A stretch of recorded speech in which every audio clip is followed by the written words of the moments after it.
Hey there, welcome back to another episode of Level Up, where we help you build and grow your dream practice and work with the clients you love. And Level Up is all about answering your questions, your most burning questions about private practice. And today's question comes from Elizabeth Herring.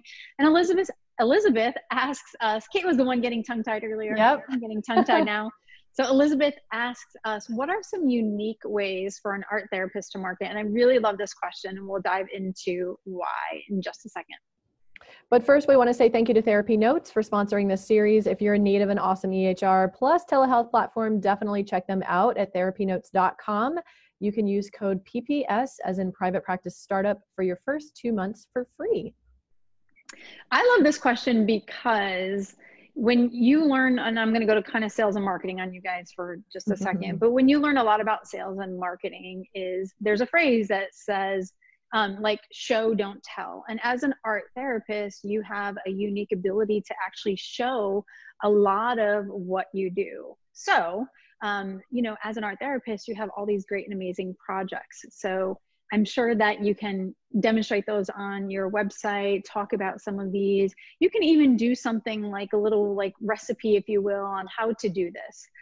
I also think about creating videos on demonstrating this. One person who does these things really well is Katie Lemieux of Your Group Guru. Gosh, I always tongue tie every time. Every time, even if I slow down.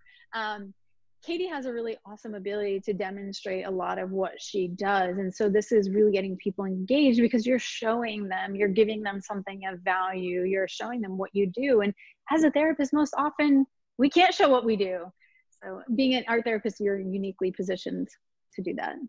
Absolutely. And I think I would add, in addition to showing that, being really clear on who your audience is. Who are your ideal clients? What population do you serve? Do you work with children and do you offer play therapy? Do you work with teens and this is a creative approach? Do you work with adults as well? So really getting clear on who you work with, what their struggles are, what their pain points are, how you offer specific solutions to them, and think about some common things that they might be struggling with and how you can create creative content to be able to offer them a little sneak peek about what it would be like to work with you, like Katie was talking about, and offer some value. So you would be doing that in a way, maybe you're having a YouTube channel and once a week or once every other week, you have these how-to videos that come out, and it's just creative ways of helping people get that sneak peek of what it would be like to work with you, and you're offering something of value that would be helpful for them.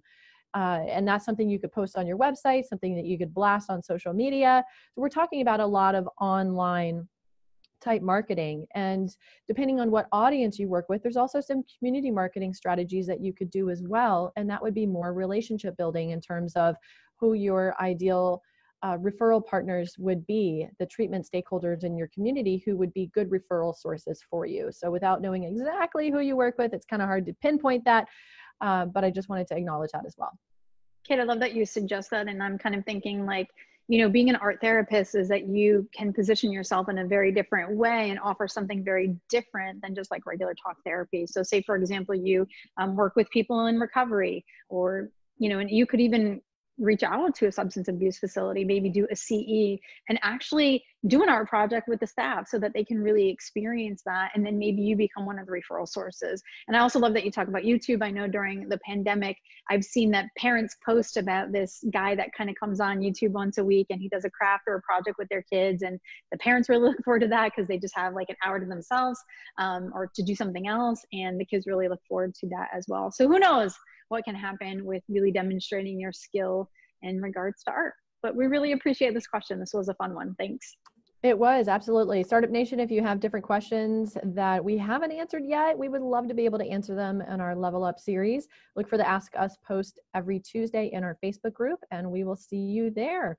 And if you're stuck or struggling, I keep getting tongue-tied on that there. If you're stuck or struggling in private practice and you really want to fill your practice with clients that you absolutely love and live that dream lifestyle, we are here to help. We have our private practice marketing e-course and coaching program. The e-course is a self-study program. You can take that at any time, and we open up coaching a couple times a year. We'll make sure to put the links in our resources section, and we will look forward to seeing you on the next Level Up episode. So until then, you guys got this. Take care, everybody.